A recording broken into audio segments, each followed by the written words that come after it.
Disculpa, tu nombre es Abigail. Porque tenía Yomaya aquí, ¿no es cierto? Sí, mi nombre es Arlene, solo que no podía entrar por mi otra cuenta.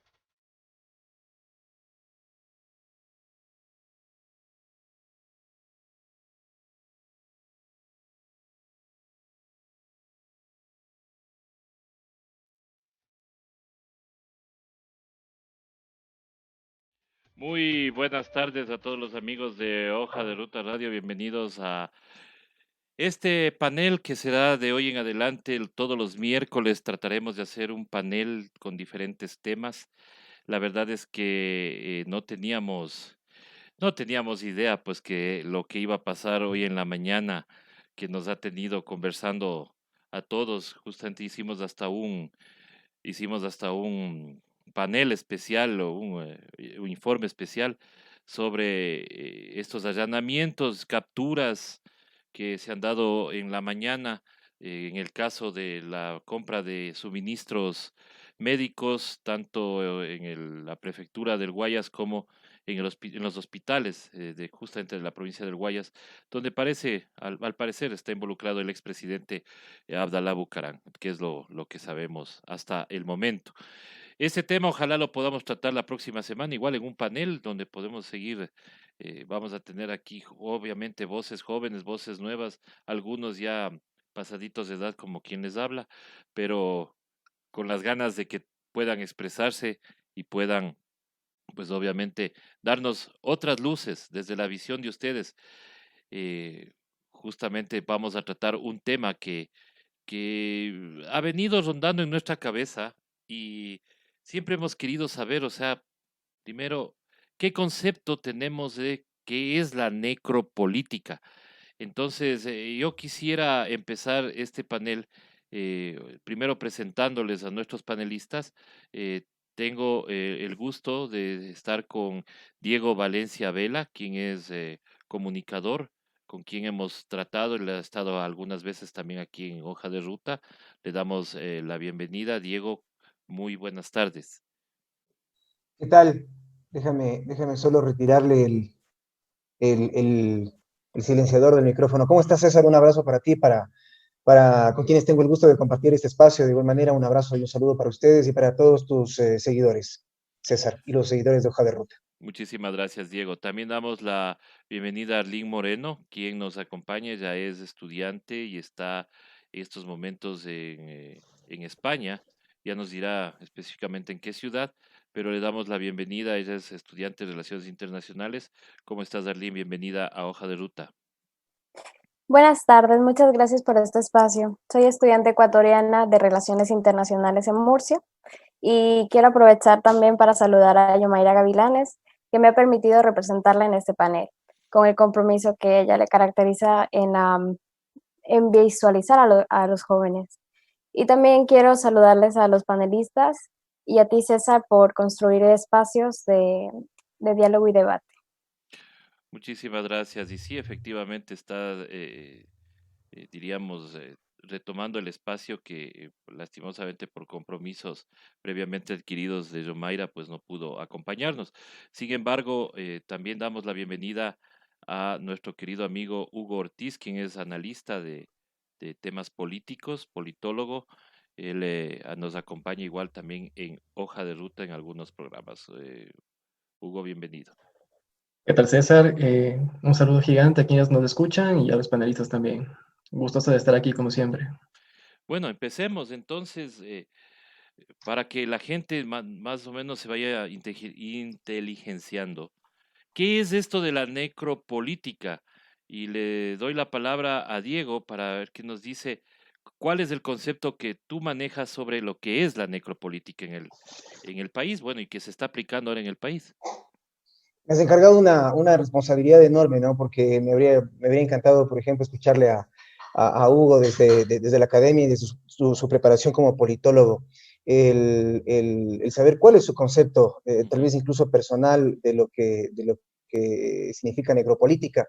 Pero yo más bien me voy a limitar a recoger una de la que me parece un excelente concepto y es de un editorialista mexicano llamado Luis Losada León, periodista y sociólogo, que conceptualiza la necropolítica como una lógica perversa que impone la violencia, el olor y la muerte como instrumento de dominación política, la tortura, el exterminio y el despojo de la dignidad humana como métodos de control de grupos colectivos y minorías sociales, políticas o étnicas. En este contexto, la exhibición de la violencia y la muerte se convierten en un campo de disputa por la dominación teórica de las sociedades. En esto, los medios de comunicación afines al gobierno han tenido mucho que ver, y a propósito de la coyuntura, han tenido mucho que ver incluso dentro de este gran espectro, a mi entender, y con el permiso del académico y del estudiante. Hay una evidente hay un evidente control a través de los medios que incluso nos han vendido una imagen de la heroicidad a través de quienes están encargados de la primera línea, reservando solo esa clase de denominación heroica para quienes forman parte de los médicos, de las enfermeras y quienes están encargados dentro del el aparato de salud pública de atender a los enfermos por COVID. Pero existen también otros de primera línea a quienes los han opacado por conveniencia. Dentro de este concepto, creo que, y dentro del espectro del mismo en sí, hay mucho en juego y varios protagonistas que ojalá en el transcurso de esta reunión podamos irlos identificando. Muchísimas gracias, Diego. Huguito, ayúdanos. Hugo, perdón. Hugo, Bueno, ayúdanos. ¿qué tal? Es el cariño, perdón, pero a veces Sí, los sí, no te quiteños, preocupes. siempre tengo que disculparme porque yo soy bien quiteño, entonces temo cometer esos errores de poner diminutivos a los nombres y a las cosas. No pasa nada, Ceciter. Y bueno, el tema de la necropolítica necesariamente tiene que pasar por un ámbito de biopolítica. Entonces nos remontamos un poquito a Foucault, al teórico del poder francés. Básicamente la biopolítica tiene que ver con esto de cómo se controlan los cuerpos, cómo el poder, las estructuras de poder, la superestructura de poder, controla los cuerpos, cómo controlan mediante decretos, leyes, mediante instituciones, mediante lo formal o lo informal, inclusive lo cultural, los cuerpos, ¿no es cierto? Entonces, básicamente, para hablar sobre la necropolítica, tenemos que hablar sobre la biopolítica, que es el control del orgánico, de lo que se mueve, ¿no es cierto? Un ejemplo de esto es, por ejemplo, el control de la natalidad. Cuando hablamos de biopolítica, hablamos de cómo se controlan los cuerpos, cómo se controlan las acciones de estos cuerpos y cómo se controla la sociedad. La biopolítica como tal tiene tres aspectos fundamentales, ¿no es cierto? Que es el control como tal, la vigilancia, el disciplinamiento y la normalización.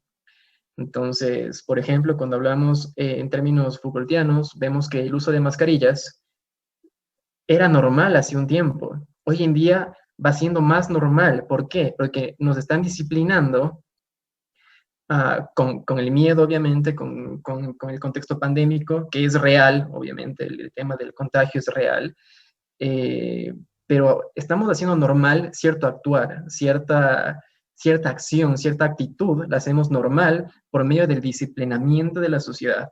Bueno, ahora la necropolítica, que parte justamente de la biopolítica, tiene que ver con esto de cómo tratamos la muerte, cómo la muerte puede ser tratada, condicionada, cómo, aquí una puntualización, no es que la necropolítica va a matar a la gente directamente, a un individuo o a una sociedad como tal, al contrario, lo que hace es dejar morir, permitir que un grupo, que un extracto de la sociedad muera y no perviva más.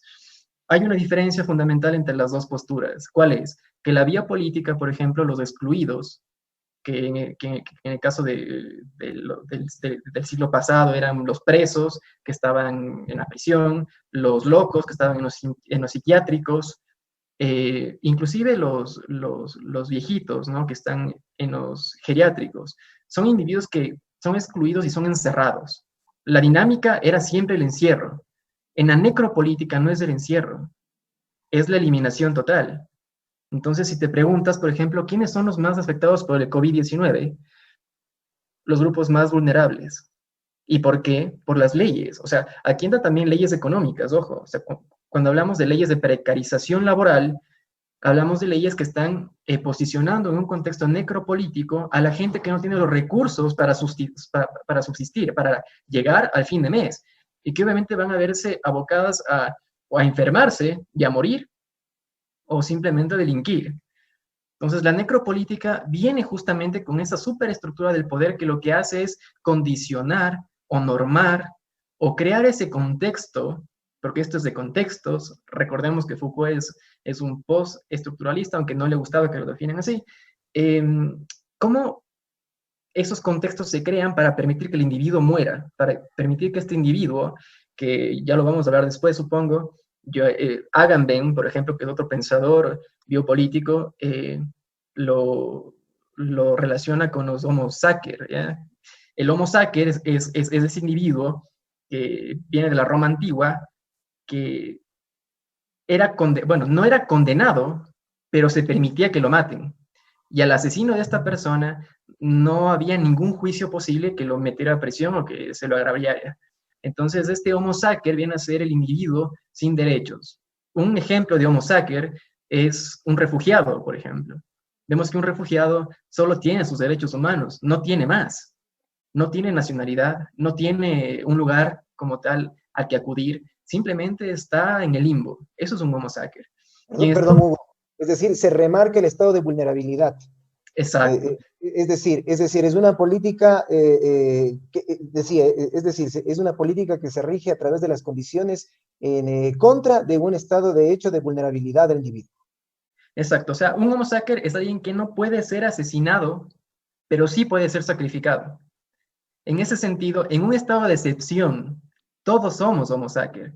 La locución viene a ser homo sacer de sacro, de sagrado, implica que lo que hay de sagrado en el individuo es lo que está dentro. Lo que está fuera, la carne, no es sagrada y por lo cual se lo puede violentar. Entonces, cuando hablamos de necropolítica, necesariamente tenemos que remontarnos a los biopolíticos y a este tipo de ejercicio del poder, de quienes están hoy en el poder, porque obviamente el poder no es algo que se tiene, sino que se ejerce.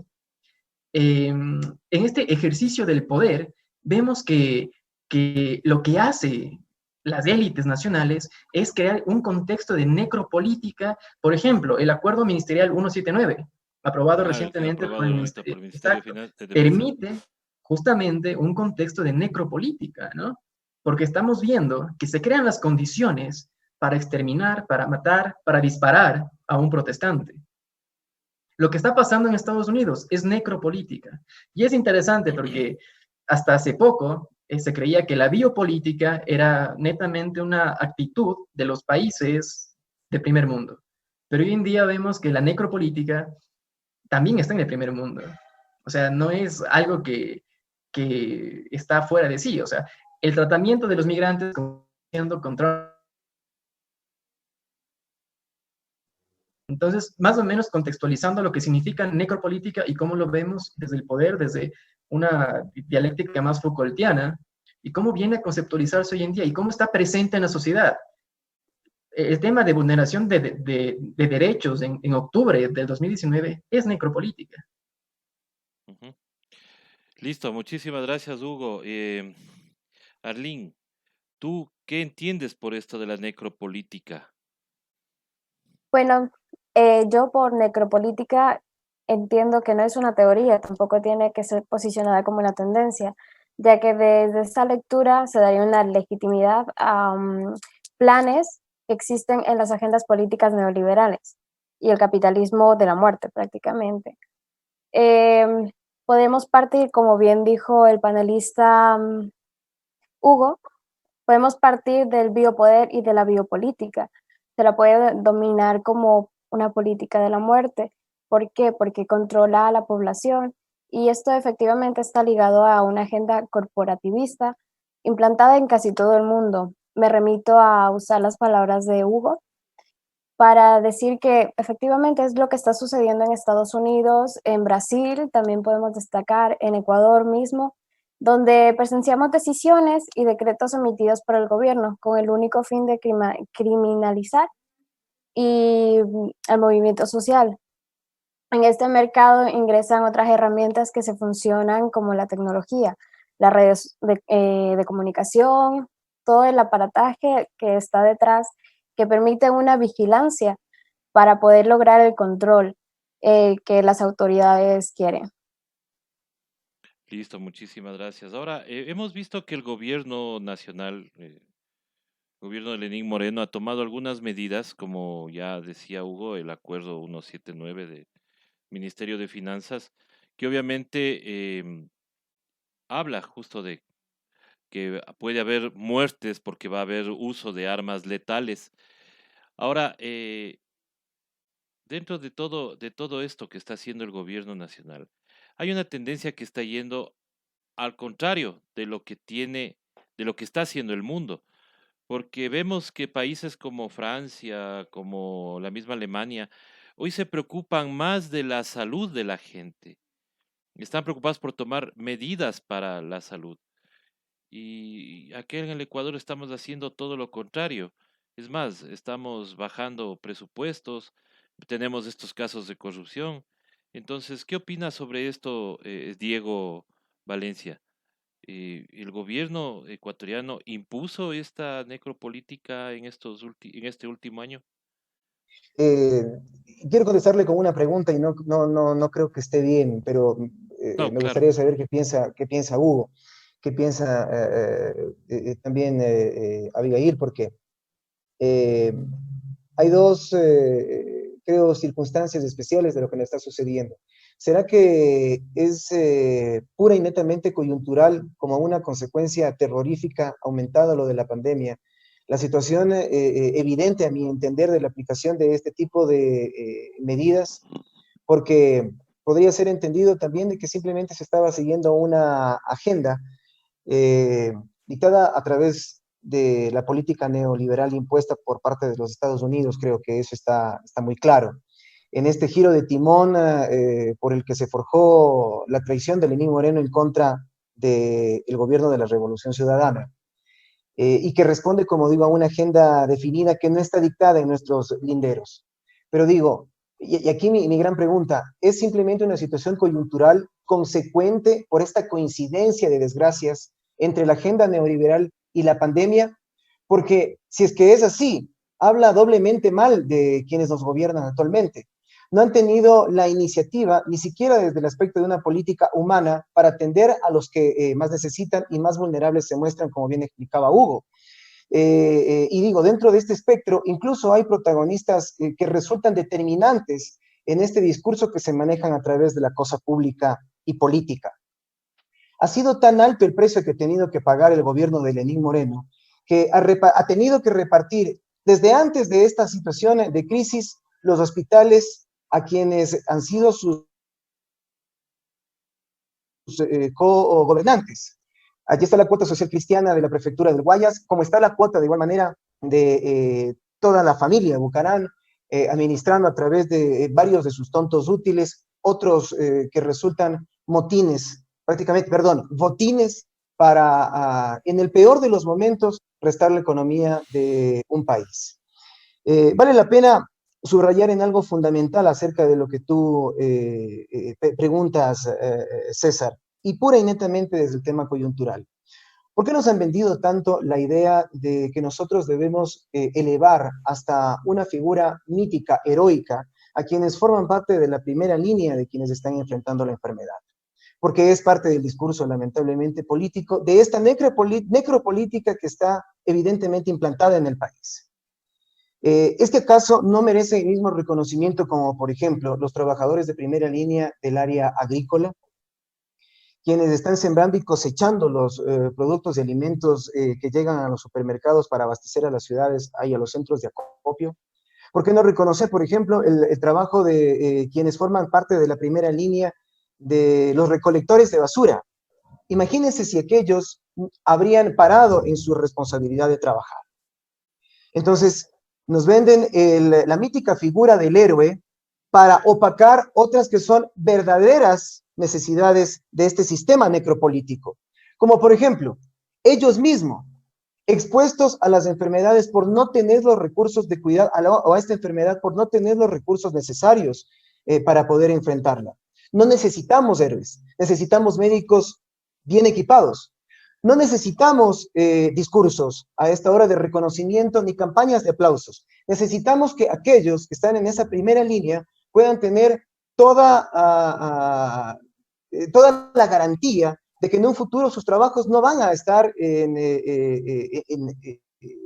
tela de duda, a través de las políticas que Hugo detallaba, ¿no? Y que son parte de este gran espectro, que rige lamentablemente más allá de un concepto, más allá de un concepto. En este momento nos están distrayendo a través de el discurso racista en los Estados Unidos, cuando lo que se tiene que atacar es la violencia en todos los espectros, porque en los barrios del sur de los Estados Unidos, todos los días hay negros que matan a negros, todos los días, y no tiene trascendencia un asesinato de aquellos porque a veces, a través de ese estigma de los afroamericanos, simplemente están pagando deudas producto de los grupos pandilleros. Esta necropolítica trasciende incluso a través de la imagen que se rige a través de los medios, en las que a través de ese blindaje mediático se está justificando los actos de corrupción a través de el haberse repartido como un botín político los hospitales en nuestro país. En el momento en el que la sociedad golpeada por la crisis sanitaria, social y económica, tal vez más los necesita.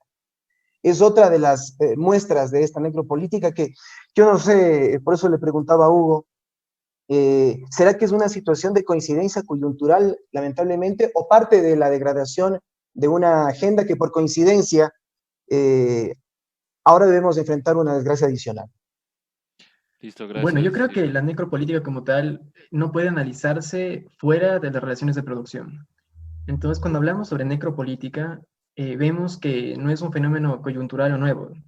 La necropolítica ya existía desde antes, inclusive se decía, Agamben lo dice muy bien, que vivíamos en estado de excepción constante antes de los estados de excepción actuales.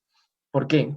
Porque el individuo, este Homo sacer, que básicamente se limita a la nuda vida, que quiere decir limitarse a actividades muy biológicas, como comer, trabajar, dormir y nada más, que se parece algo a la cotidianidad, ¿no? Si lo vemos antiguamente o hace unos meses atrás, la vida cotidiana era básicamente levantarse, trabajar, comer, alimentarse, regresar, dormir y al siguiente día lo mismo. Bueno, ese individuo que para Agamben viene a ser este Homo sacer, que vive la nuda vida, es justamente consecuencia de las relaciones de producción.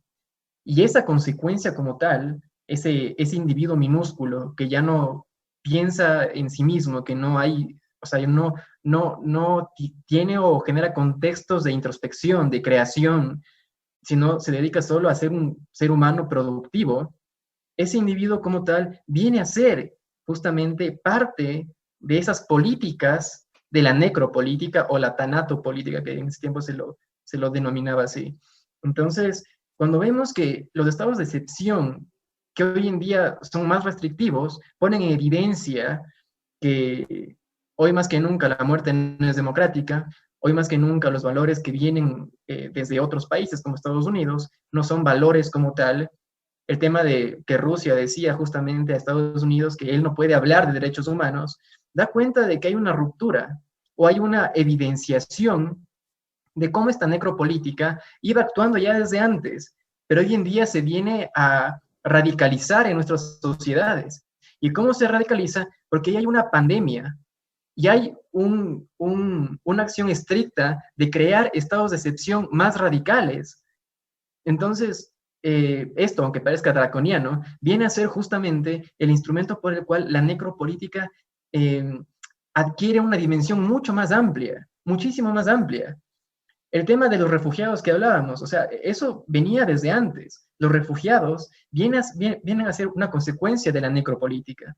El tema de la comunicación, que justo decía aquí nuestra compañera. Bueno, el tema de la comunicación pasa también por un tema de necropolítica y de biopolítica, porque el poder, además de controlar, crea sentido. O sea, hay un nexo fundamental entre poder y saber.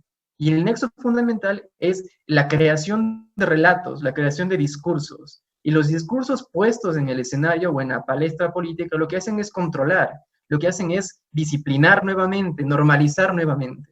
Entonces creo que la necropolítica ya viene arrastrándose desde antes, sino que no se le había evidenciado como tal, porque obviamente una de las cualidades de la necropolítica no es actuar directamente, o sea, no es matar al que no es productivo y no es útil, sino es dejar morir.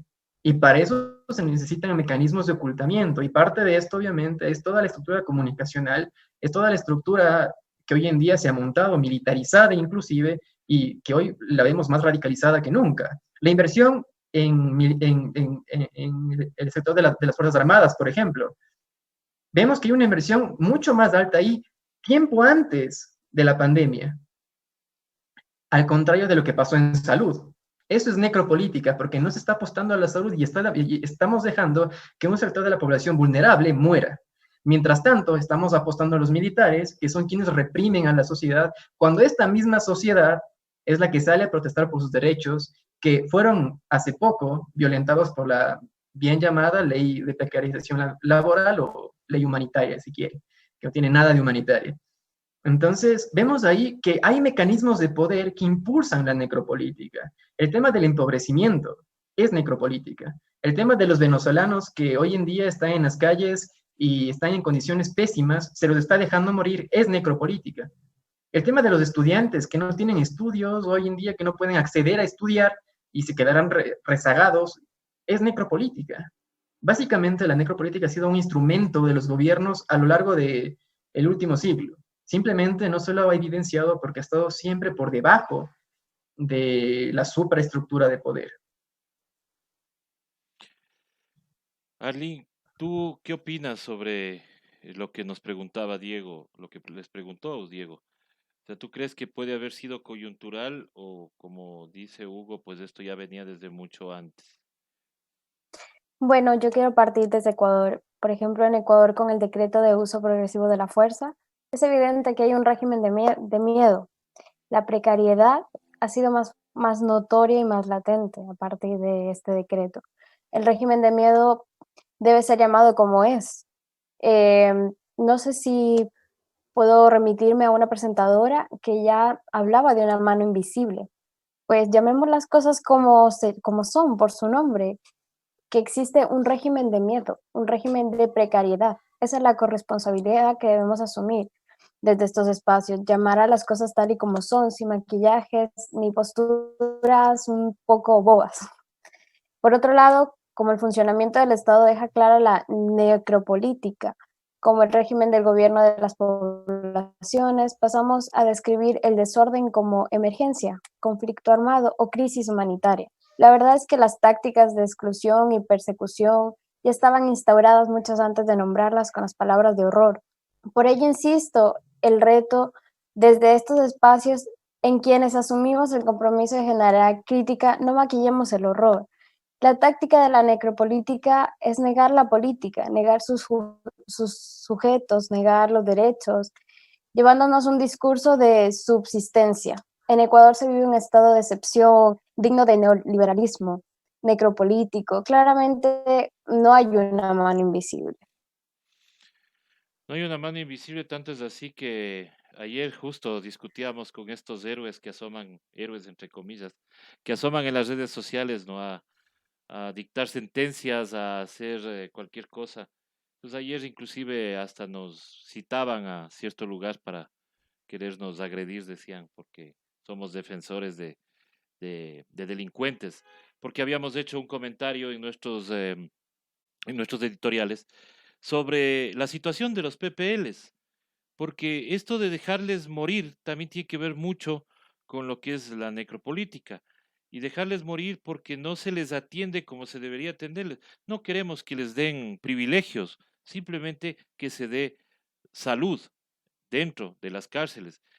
Muchos decían, es que ellos no pensaron en eso cuando delinquieron. Sí, sí, no pensaron. Por eso se llama error y por eso pagan un error. Por eso están sentenciados. Y si han cumplido una pena y por esta catástrofe que estamos viviendo a nivel mundial tienen que salir o tienen derecho, pueden hacer uso de eso para salir, o sea, tampoco les podemos dejar morir afuera. Y hago referencia a un caso que ya de ayer leía en la prensa de una persona que salió, llegó a su casa como pudo, llegó con un taxi, el taxista estuvo les llevó a la casa, después se reunió con otra familia que le fueron a visitar En definitiva, están como 40 personas contagiadas solo por el PPL que salió. Nadie le hizo el cerco epidemiológico y todo lo demás. Entonces, esto también de el tratamiento que se les ha dado a las personas privadas de la libertad es un claro ejemplo de que estamos viviendo esta necropolítica. Diego, por favor. Evidentemente, ¿no? Evidentemente. Son parte de, como bien lo describía Hugo, de ese estado vulnerable en el que los pobres son los más despreciados. Vivimos modelos en el que lamentablemente, a mi entender, una, una cuarta clase social que bien la describe Montalvo cuando en la época de la colonia se refería a los cholos, hijos de español con mezcla indígena, aquellos que eran capaces de comprar sus títulos eh, de monarquía a cambio de tierras y de bienes. Son aquellos que en estos últimos años se han olvidado de que el estado ideal para desarrollar el derecho al trabajo lo impone el gobierno, lo impone el Estado. El Estado es quien no ha garantizado la sensibilidad de quienes han sido más vulnerables, de los pobres, de las personas privadas de la libertad. No han existido las garantías para que ellos no se conviertan en un foco de nuevas infecciones dentro de una sociedad que de hecho se encuentra golpeada, que ha tenido que salir hoy, por ejemplo, en Quito o desde ayer en Quito, y que se va a exponer al transporte público, que se va a exponer a los centros de acopio, que se va a exponer a esa estadística que ya marca el doble de la actividad de los comerciantes informales en diferentes y en distintas avenidas y calles de la capital. Seguramente estará ocurriendo lo mismo en otras ciudades. El pasado 4 de mayo fue muy criticado Jorge Yunda porque en su momento se dijo de que al parecer estaba tratando de equilibrar sus decisiones para ceder, pero no tanto, ante los intereses de la empresa, de la industria, del sistema financiero o nacional. 15 días más tarde ya nos topamos con las novedades. A finales de la semana anterior nomás, de que las unidades de cuidados intensivos en la capital de la República habían colapsado, tanto del sistema público del Instituto Ecuatoriano de Seguridad Social como de los centros de atención médica. Esa es una muestra de esa necropolítica en la que la gente, por la necesidad o por la pobreza, tiene que salir o salir. Yo enfermo igual, salga o no salga, te responde alguien que vive al sur de Quito y que se dedica al comercio informal. Lo propio ocurre en los barrios al sur de Guayaquil, donde varios lo han descalificado en este desprecio que sienten por la gente pobre como hordas seguidoras del correísmo, lo dijo el mismo secretario Roldán. Aquí ha imperado, o más bien allí, hablando del Guayas puntualmente, ha imperado otro modo de necropolítica, la política del ideal, la que en cierta parte de Guayaquil quiere parecerse a Miami, pero esa es solo la muestra que se da a los turistas nacionales como extranjeros. Poco se publicita o se habla dentro de este sistema ideal, como digo, del sistema exitoso, liderado por León Febres Cordero y Jaime Nebot, del Guayaquil pobre, de Guayaquil que tiene que salir a salir, como hemos dicho, y que han tenido que ver partir a sus familias en un número de más de 12,000 personas. Esa es la necropolítica, que en un futuro muy cortito, en una de sus principales consecuencias, ese sistema financiero y ese sistema precario de lo laboral no tendrá que, entre otras cosas, reconocer liquidaciones, como en efecto han sucedido. No tendrán que reconocer seguros por causa de muerte, ya que esta no será una enfermedad considerada como accidente laboral. Quien se vaya para su casa enfermo o muerto será reemplazado por mano de obra más joven, que en su necesidad seguramente ganará menos y se verá obligado a trabajar más, porque pierde el trabajo. Es una evidente característica de la necropolítica que, como mencionaba Hugo, nos da muchas muestras de su instauración en determinados momentos de la historia, hoy acompañada además con la desgracia de una pandemia. Exactamente. ¿Qué dice Darlene al respecto sobre lo que había dicho que el, los PPLs han sido tratados de la peor manera en este gobierno y obviamente estamos viviendo lo que ya vivimos ahora, la desgracia de que muchos están saliendo o muertos o a contagiar a sus familias. Muy bien. Podemos hablar de los PPLs como una crisis penitenciaria en la cual los únicos responsables son el Estado.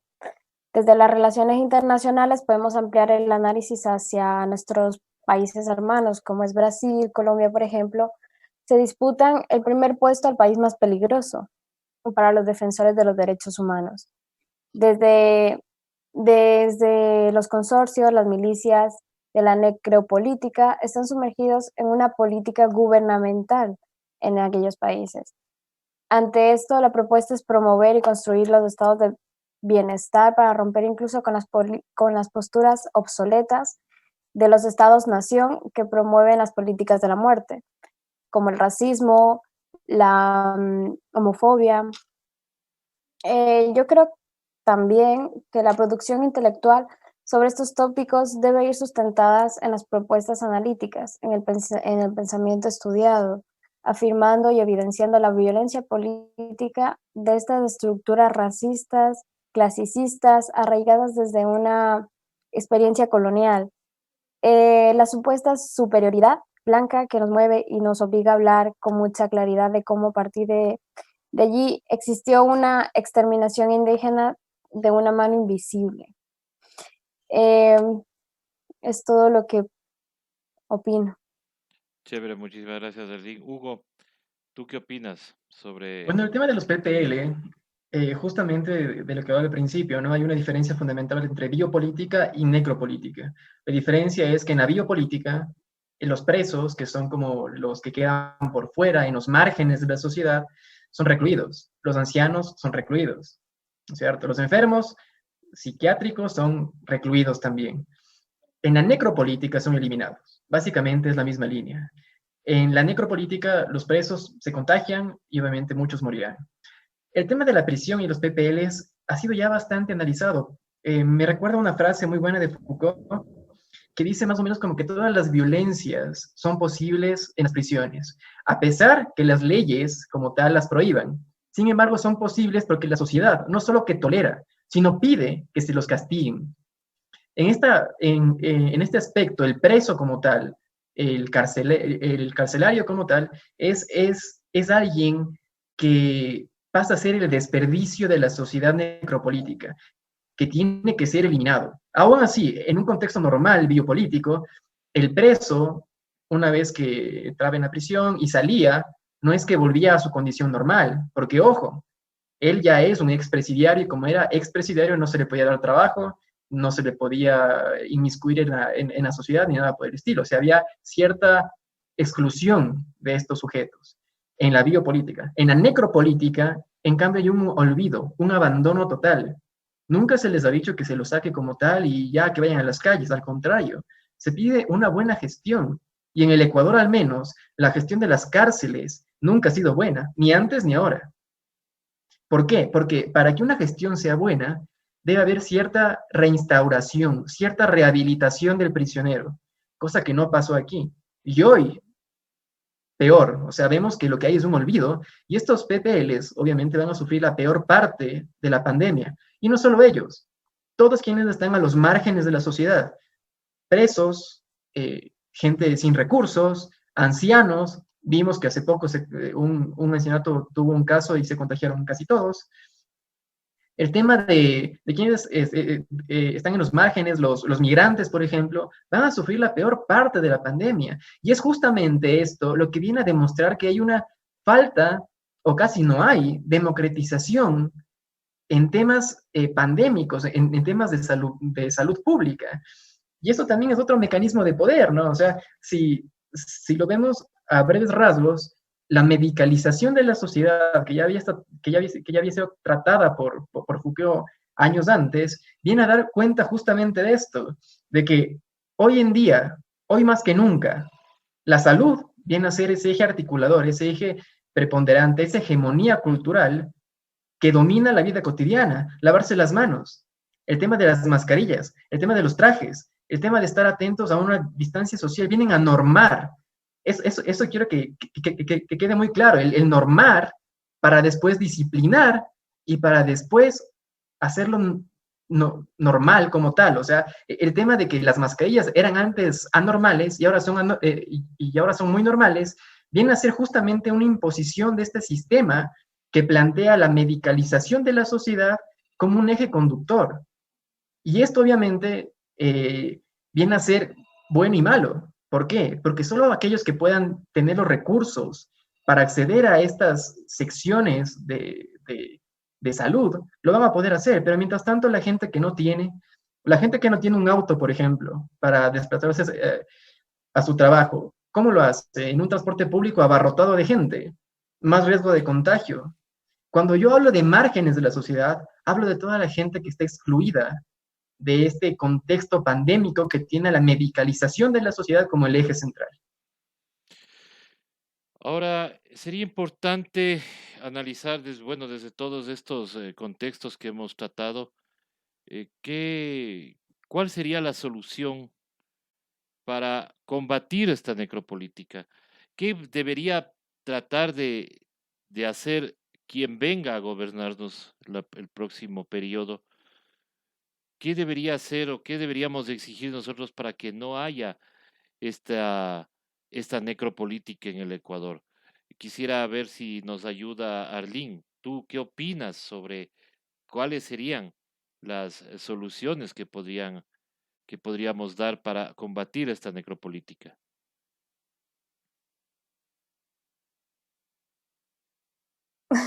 Estaba poniendo el audio. Muy bien. Yo considero que deberíamos implantar o prácticamente, bueno, como usted sabe, yo estoy en el extranjero y aquí Ujú. llegan las noticias un poco distorsionadas, no llegan tal y como suceden en el país. Yo considero que para evitar este tipo de cosas se debería previamente analizar o examinar a las personas que se van a poner en el poder, porque como nos hemos dado cuenta, el gobierno que estamos teniendo actualmente es, perdónenme la expresión, pero es una payasada. No tenemos un presidente, tenemos una persona que se burla de los habitantes, de la población, una persona que no se preocupa por la población, simplemente se preocupa por enriquecerse, Se burlaba de los enfermos de cáncer, pues. O sea, ahí nomás ya podemos darnos cuenta qué tipo de presidente tenemos, ¿no? por eso yo creo que para evitar es que esto vuelva a sucederse, la población, la gente debería mirar, examinar a quién estamos poniendo delante para que no volvamos a cometer estos errores y estos fallos como estamos cometiendo ahora. Porque, como le digo yo, es una vergüenza de gobierno que tenemos. Al estar yo fuera del país también fue una parte fea porque compararon Ecuador con las medidas políticas que tenía que haber tomado como las peores de, de haberse tomado internacionalmente, fueron las peores que se tomaron. Entonces, yo creo que podríamos evitarlo desde esta manera, desde ese punto de vista, y no por miedo ni por muchísimo menos falta de información. Ujú. Eh, Votar a la primera persona que se nos pasa por, por la cabeza o quien nos dice que tenemos que votar por ellas. Exactamente, ¿no? Es una de las cosas que deberíamos tomar en cuenta y ir apuntando. O sea, ahora ya no dejarnos llevar de quién parece, sino de quién es.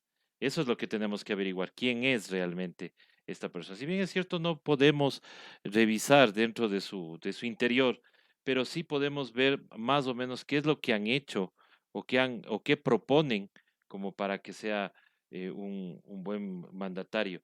Ahora, para Hugo o Diego, si cualquiera de los dos me quiere responder, ¿no será también que podemos evitar la necropolítica o confrontar a la necropolítica con una buena capacitación o un buen conocimiento de lo que son nuestros derechos, los derechos humanos especialmente?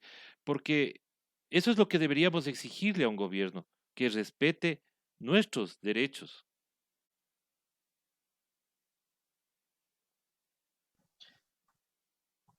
Diego. Por favor, Diego, te escucho. Gracias, gracias. Este, creo que la conciencia ciudadana, el saber que estamos solos, que dependemos desde lo que podamos hacer individualmente y por nuestras familias, no nos aleja de la responsabilidad de volver a considerar nuestra vida económica, social y política de una manera más inclusiva. Entiendo participativa, entiendo solidaria. Esto requiere de una confrontación inmediata y directa con los sistemas políticos y económicos que estructuran nuestras vidas, tanto personales como laborales, para trascender los gestos meramente individuales, como pueden ser las campañas de aplausos, como decía hace rato. La vida activa de nuestra responsabilidad por la coyuntura, por lo urgente, por lo emergente que estamos atravesando en esa situación sanitaria, social, económica, por la cual tenemos que enfrentar a diario, creo que nos responsabiliza también desde una actitud ciudadana para, hemos dicho, como hemos dicho, enfrentar a quienes administran tanto los sistemas políticos como económicos que estructuran cada una de nuestras vidas, César. Hugo, debemos conocer más de nuestros derechos humanos, debemos exigir eso a nuestros gobernantes. Yo creo que el tema de derechos humanos es el paso siguiente a institucionalizar el país. ¿Por qué te digo esto? Yo veo, por ejemplo, en muchas opiniones, especialmente del sector armado, de las Fuerzas Armadas, que no creen en los derechos humanos, o que creen que los derechos humanos son un impedimento para aplicar la ley. Creo que el ecuatoriano promedio aún tiene ciertos contextos culturales que los llevan a criminalizar, por ejemplo, las protestas.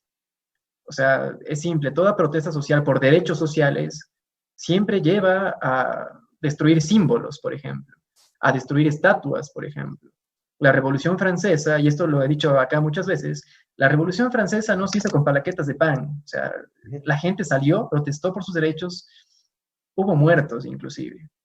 Entonces, yo creo que aquí lo que falta, más que el tema de conocer derechos humanos, es justamente que no tenemos instituciones fuertes. ¿Y por qué se da esto?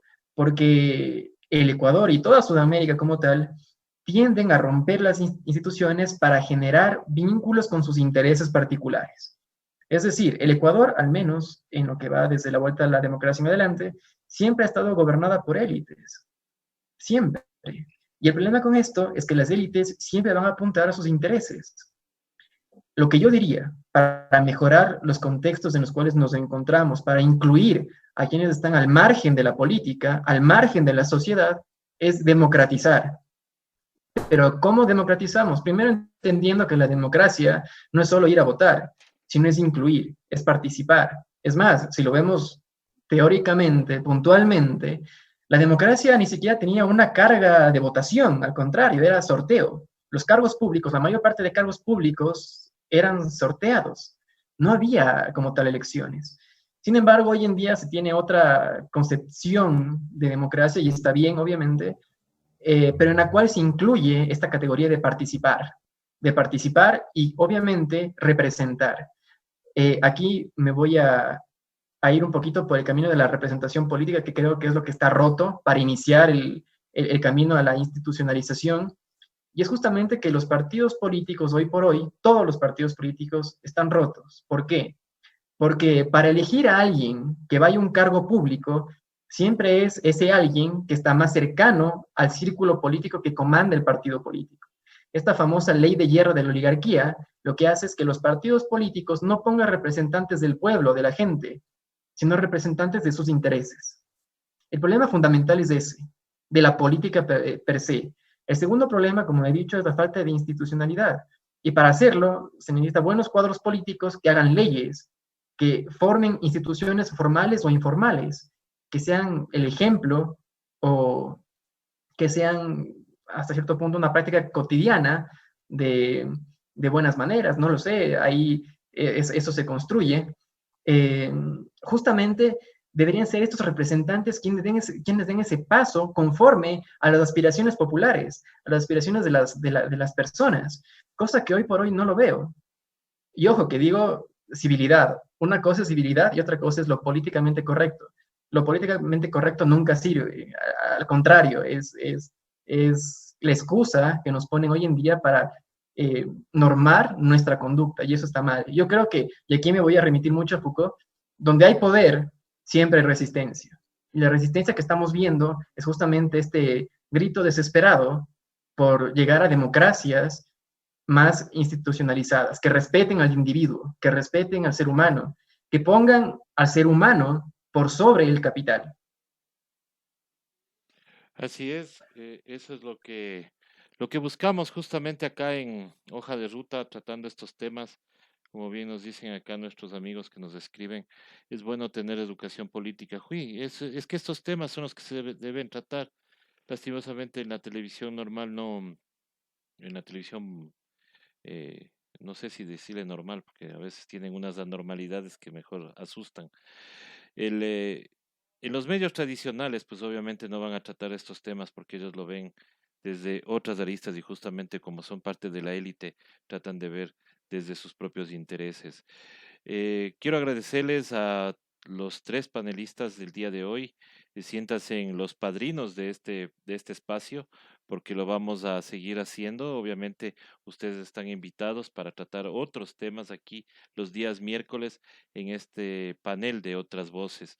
Eh, la conclusión de todo esto, sí me gustaría que nos ayuden ustedes. ¿Qué concluimos cada uno de ustedes? Eh, ¿Qué concluyen ustedes sobre la necropolítica en el Ecuador? ¿Cuál sería la solución exacta? O sea, ¿cuál sería la que ustedes propusieran? Y obviamente, ¿qué tendremos que hacer para erradicarla totalmente? Y empiezo por ti, mi querida Arlene. Muy bien. Ante la propuesta, yo considero que sería promover y construir estados de bienestar para romper incluso con las posturas obsoletas de los estados-nación que promueven políticas de muerte, como ese es el caso. Em, También quiero entender en esta categoría o término de necropolítica que surgen del capitalismo y de la guerra, aterrizando en una necroeconomía, es decir, la destrucción de lo público y del estado de bienestar. Diego, por favor. La participación activa, las veedurías sociales organizadas, que en los barrios exista solidaridad, que nos podamos fijar si es que en la casa de enfrente existe una bandera blanca, el tratar de cuidar ya no solo nuestro metro cuadrado, sino también sabiendo que desde lo individual la familia será posible en función de una mayor sociedad, será el único camino. Evidentemente nosotros estamos solos ante esta necropolítica y quisiera hacer hincapié en lo que decíamos como ciudadano, más allá de los reconocimientos individuales, el considerar nuestra vida económica, social y política de una manera más inclusiva, participativa y solidaria. Esto requiere de una confrontación inmediata y directa con aquellos sistemas políticos y económicos que estructuran a nuestras vidas. Ser los veedores con actitud ciudadana y responsable de lo que nos está sucediendo, de lo que nos están imponiendo y no dejarnos llevar por lo que nos muestran, sino atacar los problemas desde su propia raíz, sabiendo elegir y participando en una posible elección, será la única vía para hacer más activas nuestras distintas responsabilidades, César. Muchas gracias por la invitación y como siempre me siento honrado de tan buena compañía. Gracias, Diego. Hugo, las conclusiones y qué deberíamos hacer. Bueno, la necropolítica básicamente se ha resumido en cómo el poder utiliza sus relaciones, su superestructura, para condicionar contextos de muerte. Básicamente de esto. ¿Qué hacer? Creo que lo que se debe hacer es básicamente crear conciencia social sobre diferentes temas. El tema de lucha social es importante, el tema de justicia social es importante, y sobre todo tener en cuenta que si queremos un país mejor, empieza por nosotros, por los votantes, por la gente. Si la gente esparce el mensaje, si la gente tiene conciencia de clase, conciencia política como tal, es más que suficiente. Yo creo que el tema de institucionalizar el país es también muy importante, pero antes que nada, este tema de representación política y este tema de participación activa en temas políticos. Porque es simple, yo conversaba esto con una amiga justamente y me decía, bueno, en el Ecuador, si tú no lo haces, te dan haciendo, y te dan haciendo mal. Pues básicamente es eso. Mucha gente dice que la política es para gente corrupta. Bueno, entonces empecemos a hacer política y no seamos corruptos. Participemos, inmiscuyámonos, hagamos política. Básicamente el mensaje es hacer política y hacerla bien. Yo me quedo con algunas cosas que ustedes dicen. Una de esas es de la institucionalización, que hay que exigirla, obviamente, pero no que te den haciendo, como dice Hugo. Hay que ser solidarios, como dice Diego, y hay que crear un estado de bienestar, como dice Arlín. Pero no que no te vendan la idea de que con una consulta popular ya lo van a hacer. No lo han hecho con el 7 veces sí. Es más, te engañaron, te dijeron que iba a haber más trabajo. Hoy tenemos más desempleo. Te dijeron que iban a reinstitucionalizar este país y ya vemos las cosas como están. Por eso es bueno conocer estos temas, porque es importante que ustedes, amigos que nos están siguiendo en Hoja de Ruta, pues tengan estos insumos para que ustedes puedan ser mejores ciudadanos cada día más.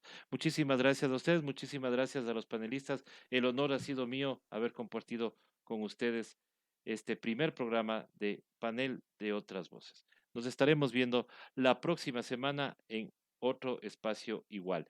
Les invito para que nos sigan, no se despeguen de Hoja de Ruta. Vamos a continuar, aunque ya estamos un poquito pasados, pero vamos a continuar con otro panel, pero con la ex asambleísta Sofía Spin, quien está ya reunida con los abogados el abogado Fausto Jardín y el abogado Harrison Salcedo sobre el caso de Jorge Glass. Así que les invito a que sigan en la página de Hoja de Ruta Radio. Con ustedes, muchísimas gracias. Hasta pronto. Un gustazo con todos. Hasta luego. Gracias. Muchas gracias por la invitación. Hasta luego.